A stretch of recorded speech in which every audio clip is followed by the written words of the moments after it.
Привет-привет! Очень рада видеть вас на своем канале. Это видео будет о путешествии на Тесле. Расскажу, сколько это стоит, поделюсь деталями.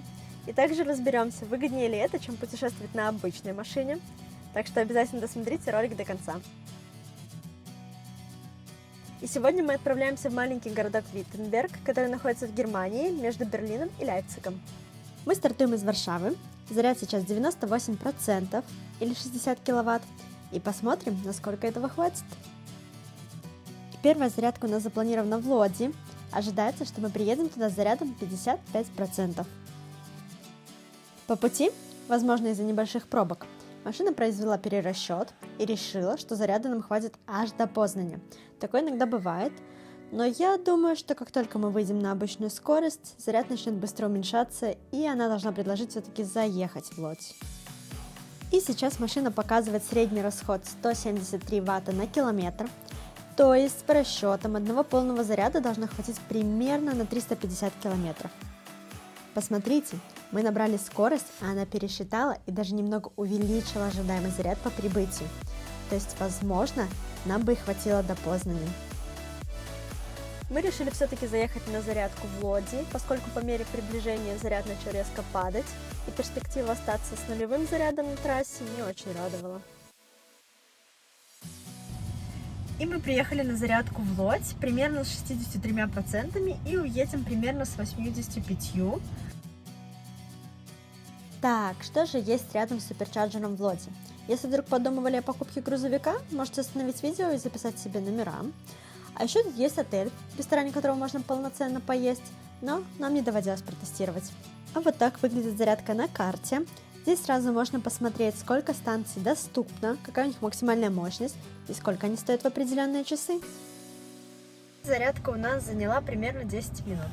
Итак, мы зарядились до 87%, то есть набрали 14 киловатт, и это обошлось 22,4 злотых, а это примерно 28 грошей на километр.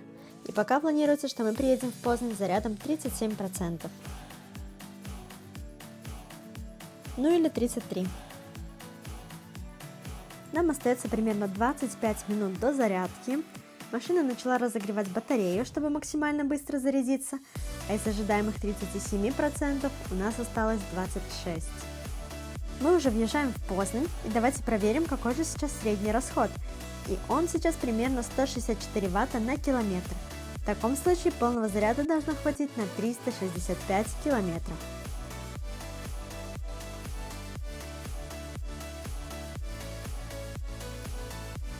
Итак, у нас вторая зарядка, мы уже в Познане, приехали сюда мы с зарядом 28%, и по подсчетам Тесла нам нужно зарядиться примерно минут 35. Но здесь есть одна особенность, что паркинг бесплатный только 30 минут, поэтому мы зарядимся по максимуму за это время и постараемся доехать на этом заряде до Бранденбурга. А что здесь по инфраструктуре? И тут отель. Но еще и множество ресторанов, куда в леггинсах и кроксах я просто постеснялась зайти. К тому же ожидание блюд в ресторане может занять около часа, что не очень экономно для путешествий. А следующая наша остановка будет около завода Теслы под Берлином в городе Бранденбург. Ну что же, мы готовы ехать дальше. За 26 минут мы зарядились до 88%. Зарядка обошлась в 64,75 злотых за 37 киловатт.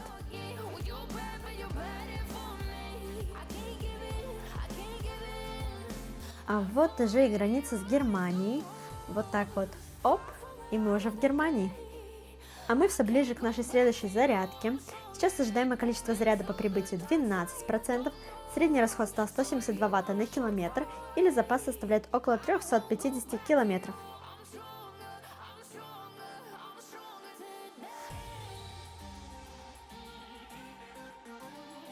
А вот уже и довольно впечатляющий по масштабам завод Теслы в Бранденбурге. Наш заряд 12%, и нам нужно зарядиться до 100, поскольку мы едем в городок, где поблизости нет суперчарджеров. Ну и, конечно же, по традиции, давайте посмотрим на инфраструктуру. Конечно же, здесь есть туалеты. Уединение в данной комнате стоит 25 центов. Здесь есть также столы под крышей, чтобы перекусить. И что самое впечатляющее, здесь есть микроволновка и автоматы с едой.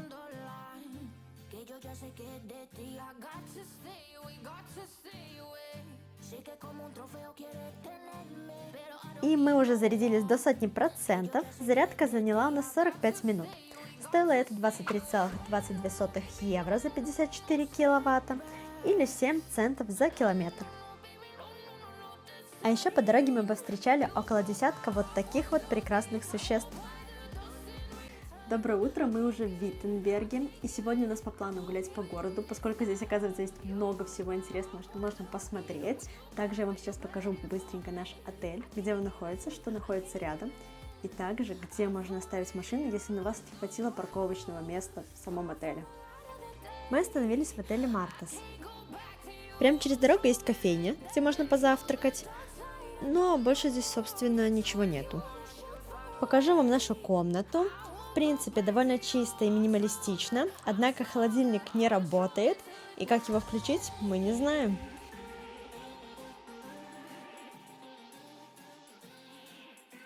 Представляете, это живые розы. Я с самого начала была уверена, что они искусственные. Собственно, здесь мы припарковались. Где-то с вечера до 9 утра здесь бесплатная парковка. Ну или в целом за день можно заплатить 5 евро и спокойно парковаться. А теперь расскажу немного о самом Виттенберге. Если честно, я никогда прежде не слышала ничего об этом городе. Но, как оказалось, этот город имеет довольно богатую историю и считается местом начала реформации в католической церкви. А все это благодаря Мартину Лютеру, который изначально был приглашен в этот город преподавателем в университет. И в 1517 году на деревянных дверях замковой церкви, которые были своего рода доской объявлений, он разместил свои 95 тезисов с критикой папских злоупотреблений и к тому же разослал свой труд другим богословам для обсуждения. Обнародование этих тезисов и считается отправной точкой реформации в Германии. К сожалению, эта дверь сгорела во время одной из войн. На ее месте теперь стоят крепкие бронзовые двери с вытесненными на них тезисами на латинском языке.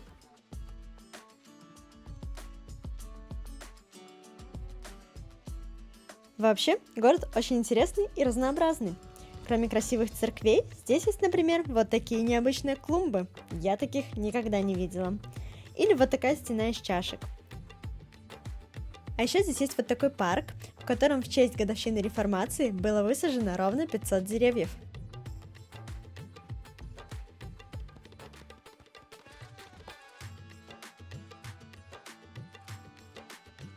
Тут также есть вот такой нетривиальный памятник. Это лодка беженцев. В июне 2013 года 244 человека сбежали на этой лодке из Северной Африки через Средиземное море в Европу. Говорили, что их путь вел из Ливии на Сицилию. Но, к сожалению, памятник был подожжен неизвестными и сильно разрушен. Сейчас вы видите его актуальное состояние. В этом городе даже есть фабрика по изготовлению печенья. Я была настолько удивлена и впечатлена, что совершенно забыла снять их фирменный магазин изнутри. Называется эта фабрика Викана. А еще в этом городке есть вот такая необычная по дизайну школа. В Виттенберге настолько спокойно, что даже утка может насладиться пробежкой по городу.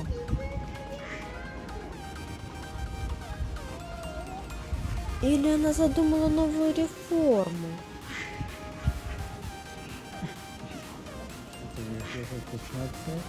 В общем, этот город меня удивил, и я думаю, что сюда точно стоит приехать хотя бы на один день.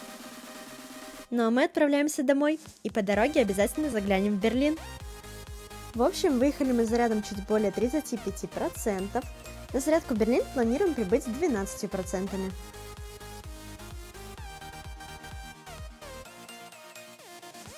На зарядку в Берлин мы прибыли с 11%. И по карте можно увидеть, что сейчас доступно 5 зарядных станций. Ну и конечно же посмотрим, что здесь есть рядом. А кругом здесь на самом деле в основном офисы. И еще какая-то совсем непонятная для меня, но возможно очень модная и современная инсталляция. А я все не могла понять, куда пропадают тележки из супермаркетов. Необычные строения не заканчиваются. Раньше здесь была просто металлическая конструкция, а теперь ее превратили в бизнес-центр. А машина уже зарядилась на 57 киловатт и стоила это 20,5 евро. А мы заглянули в центр Берлина, немного прогуляться и, конечно же, покушать. Я попробовала вот такое вкусное пиво с сиропом, но больше всего меня впечатлила подача. То, что здесь стеклянная трубочка, это прям вау. И наше любимое блюдо братвурст и шницель. Было вкусно, так что смело рекомендую. Ну а нам пора отправляться домой. И до Познаня нам примерно 3 часа или 270 километров. И ожидаемый заряд по прибытию 36%.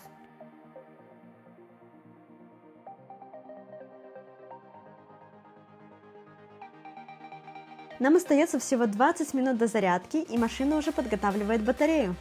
Только вот ожидаемый заряд по прибытию уже составляет 27%.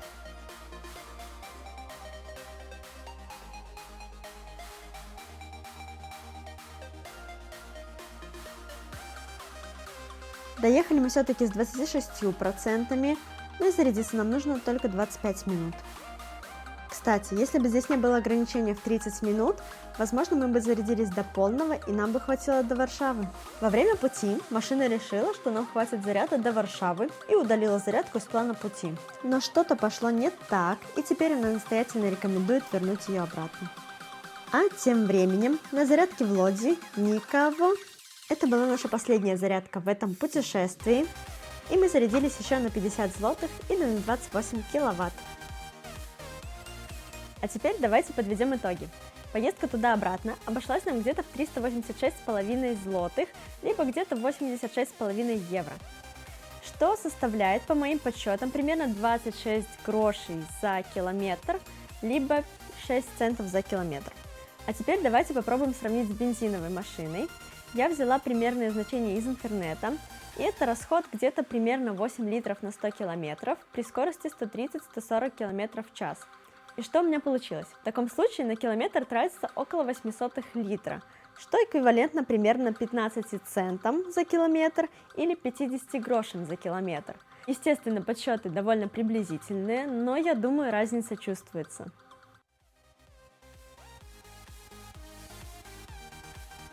Ну а вам спасибо большое за просмотр и за то, что досмотрели этот ролик до конца. Надеюсь, вам понравилось это видео. Обязательно подписывайтесь на канал, ставьте лайки и до встречи в новых видео. Пока-пока!